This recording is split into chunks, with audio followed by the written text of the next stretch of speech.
Welcome to my channel, everyone. Empowering self-love and authenticity with the power of the mind. This is a Christian, and I'm so glad you're here today. Let's get started.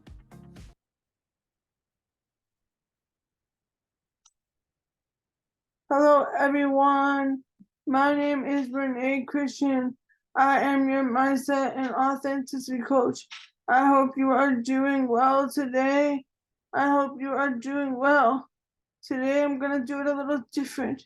I am not going to use the whiteboard, but I want to talk about the power of stories. The power of stories. So let's get right into it. Let's define what a story is.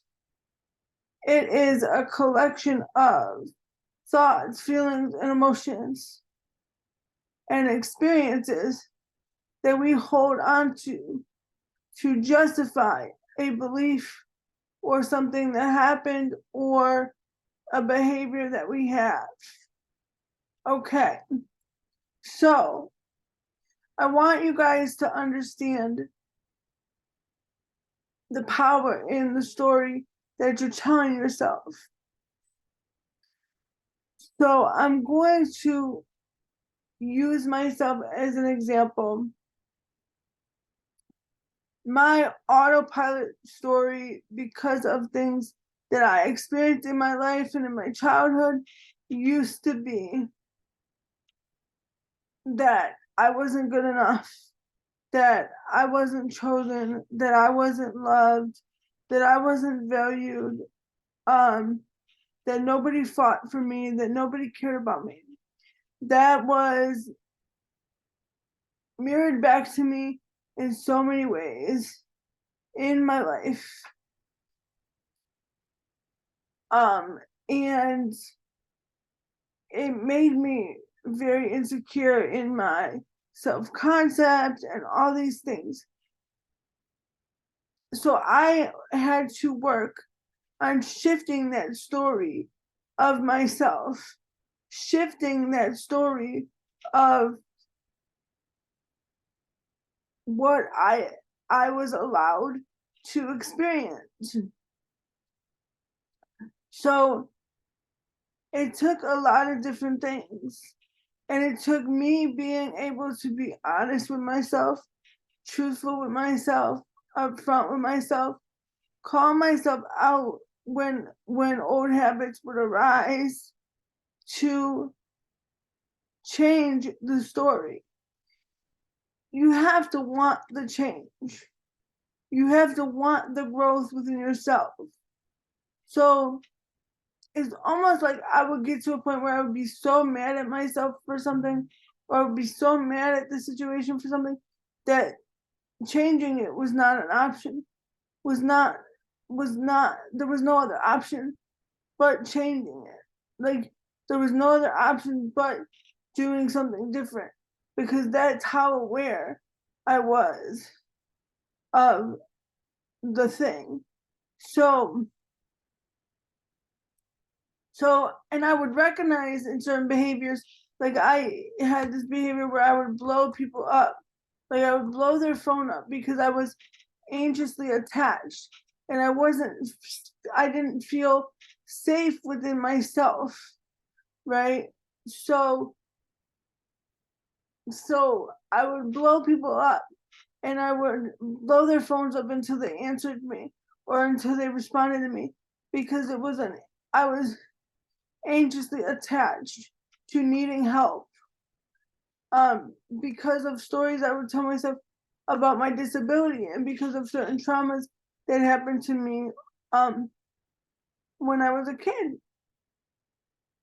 So I'm going to give you some of the tools and techniques that I use to help me reprogram that, and redefine what that looked like for me, and redefine those stories. So one of the biggest things that changed my habits and things like that was being able to recognize when I was reacting. So learning the difference between reacting and responding. And then being able to, in that moment, ask myself, what am I needing? What am I needing right now? What am I looking for outside of myself that I have to give myself from internally? And switching it. And then also looking at what perspective am I holding that is causing me to have this reaction. We'll take waiting for somebody to call you back or waiting for somebody to respond to you as an example. So my old thoughts and belief systems would be, they're ignoring me, they don't care about me, they don't respect me, they don't appreciate me. And so if somebody didn't respond to me right away, this is the thoughts and beliefs that I would hold about why they're not responding. But when I started to learn to shift my perspective, I realized that 95% of the time, when somebody is not answering you, it's because they're busy. They're doing something. They're caught up with something else. So maybe they got carried away at work. Maybe they got busy with their child. Maybe they got something else going on that I don't know what it is. But that's how I started to shift the story, because I would remind myself, no, everybody cares about you, everybody loves you, everybody respects you, everybody values you. They also have lives, they also have their own things going on, they also have their own perspective. And I would observe my thoughts.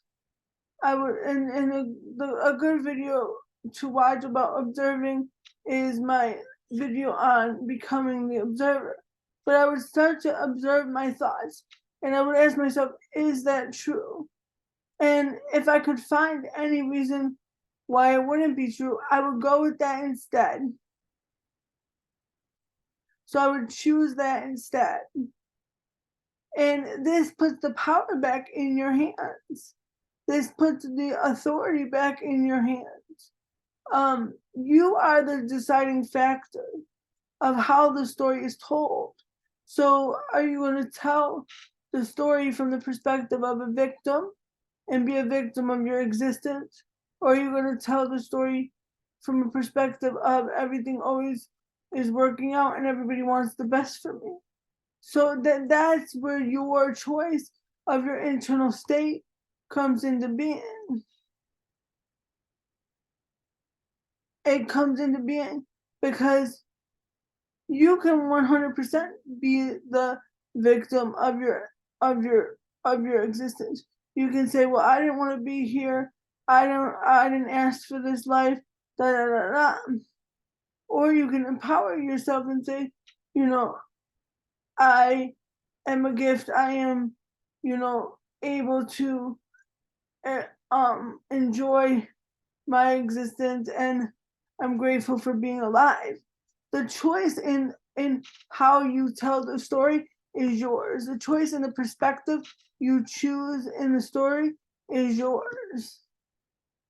And that's something that nobody can take away from you, because it's in your internal dialogue. It's your internal talking. And that's why self-talk is so important to the stories that we tell. And it's so important to the thoughts that we have every day. Because if you're constantly talking to yourself as if you're nothing, as if you're worthless, as if you don't matter, what do you think is going to be reflected back to you? The same thing. The same thing. You have to first change the stories inside yourself. You have to change your internal state. And how I started to do that was I started to appreciate my existence. I started to wake up every day and say, thank you for the fact that I exist. Thank you for the fact that I have breath in my lungs today. Thank you for the fact that I'm able to, create the experience of my dreams. Thank you for the fact that I'm able to create miracles in my life. Thank you for the fact that I know exactly who I want to be and who I am. Thank you for allowing me the chance to learn to love myself today, to learn to be myself today, to be unapologetically me and not care about what other people think about me. And that's how I started to change the stories. But also I realized that like sometimes you need support and sometimes that you need something like extra to help you get over that edge. So I went and I booked a session with coaches, and I went and I went to a hypnotherapist, and there's nothing wrong with like asking for support. It's showing the willingness to invest in your being, in yourself.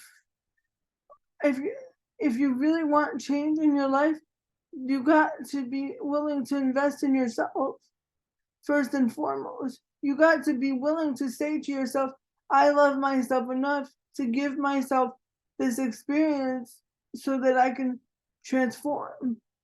Because that's what you're doing. You're giving yourself permission to have a experience that'll allow you to grow and transform. But see, we tell ourselves stories that we don't deserve the experience. We didn't earn the experience. We got to work to make the money for the experience. Those are all stories too. Those are all stories too. So like, how are you narrating your story? You're narrating it from victimhood or from empowerment? Are you narrating it from pain or from pleasure? These are the choices that we make every day. And I'm not saying that every day is going to be rainbows and sunshine. You're allowed to have days where you are being tested, where you are struggling. You're going to have those days. But guess what? Don't look at them as bad. Don't look at them, don't label them. Don't put labels on them, don't judge them. Look at them as like opportunities to grow and stretch.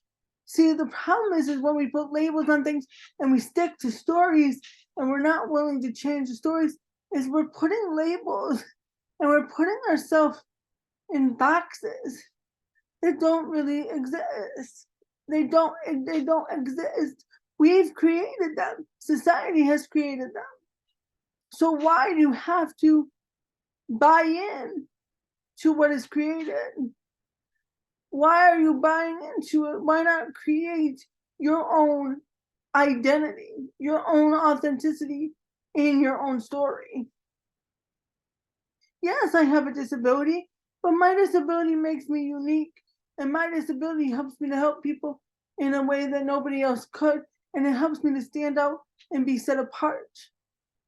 And that is a gift. It's no longer a burden. And that's how I changed that story. That's how I changed that story. Because for so long, I felt like a burden to people. I didn't want to ask people for help. I didn't want to ask people for support. Every time I would ask, I would feel guilty. I would feel bad. I would feel judged. All the things. But then I changed it. No, I'm going to ask for support because people want to support me. They want to help me. They enjoy supporting me. They enjoy being there for me. They enjoy showing me love by helping me with the things that I need support with. Change the story, change the perspective in which you're saying things to yourself, because that will change your life. It will change your life in so many ways. I'm not obligated to anything. I get to have the experience of blank. I get to have the experience of having a home by paying my rent. I get to have the experience of having a child by being a mother. I get to have the experience of teaching my child I get to have the experience of being a coach. I get to have the experience of being a creator, being inspired to create. It's nothing I have to do in my day. There's nothing I'm obligated to. There's no responsibility. It's just accountability. Keep your word. Do what you say. Follow through, not for anybody else, but for yourself. Because when you follow through for yourself, you show your self-respect. And therefore, other people are going to follow through and show you respect.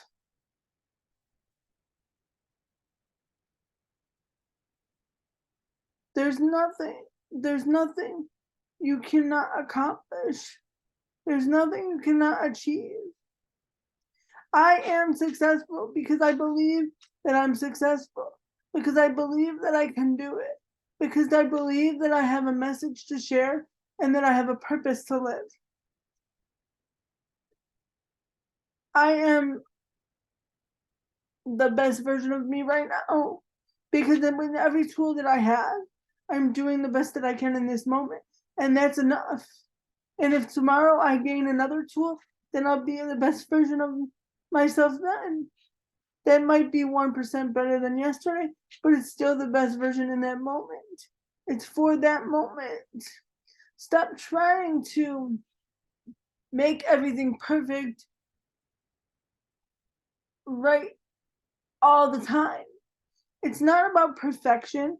It's about understanding where you are and deciding what you want to do to move forward and consistently continuing to move forward within yourself and seek out growth and development, because you got this. There's nobody holding you back. There's nobody stopping you. God wants you to have everything that you desire. He wants you to live a fulfilled and abundant life. He wants you to know that you are loved, cherished, and chosen, and that there's nothing you need to do. He wants you to know that.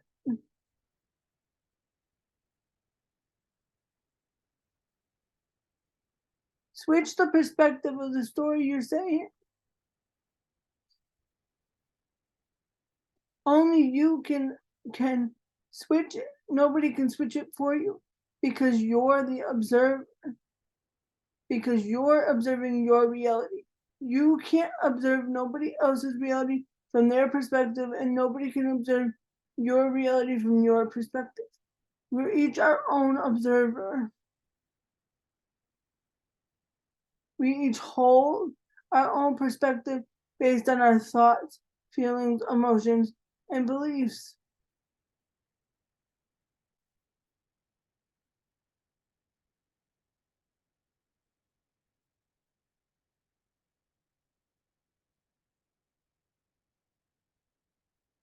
It's you. It's up to you. I was scrolling on TikTok today while I was making some videos for there, but I saw a video and it was talking about why people dim other people's lights or try to dim other people's lights. And I want to give you a new perspective of this. But what if nobody can dim your light? Because I think that we want to put things outside of ourselves. And we want to say, well, I didn't do it. I'm not accountable to it. This person's accountable to it. But what if nobody can dim your light unless you give them permission to? And how do you give them permission to? You give them permission by the story you're telling. If you're giving them more value in their words than your own words to yourself, that's a story you're telling. That what that person says is more valuable to me than I am to me. What that person does is more valuable to me than I am to me. How that person makes me feel is more valuable to me than I am to me. That's a story. That's a story, and that's a self-concept. And identifying that and shifting that and be like, no, the only other person that matters about what they say about me is God. And what he says about me is that I'm loved, that I'm wonderful, that I'm beautiful, that I'm chosen, that I'm wanted, that I'm adored, that he'll do anything for me. He'll chase after me in the dark. He'll come for me against anybody. There's not a day that he'll let me be by myself. Because being next to me is still too far away. That's why he's within me. He is within me because being next to me is too far away. That's how much he loves me. See, this is how we have to empower ourselves to change our stories. We have to empower ourselves to change how we're perceiving our experiences. Because without changing your perception, you can't change the experience. If you're not willing to change the perception, you're willing to stay complacent in the experience, which come to reality is basically insanity because it's doing the same thing over and over again and expecting different results. We just don't say that we expect different results. We expect it internally because we want something else.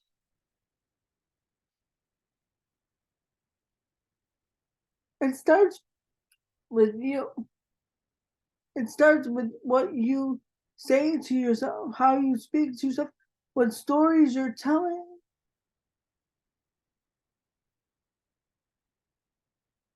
But I really hope this video helped you today, and I really hope it encouraged you. If it did, please hit the subscribe button. And if you want more one-on-one support, please check out the link in the description of the video and consider signing up for my subscription coaching package. It's a minimum of a 6-month subscription. And I'll see you on the next one. Have a great day.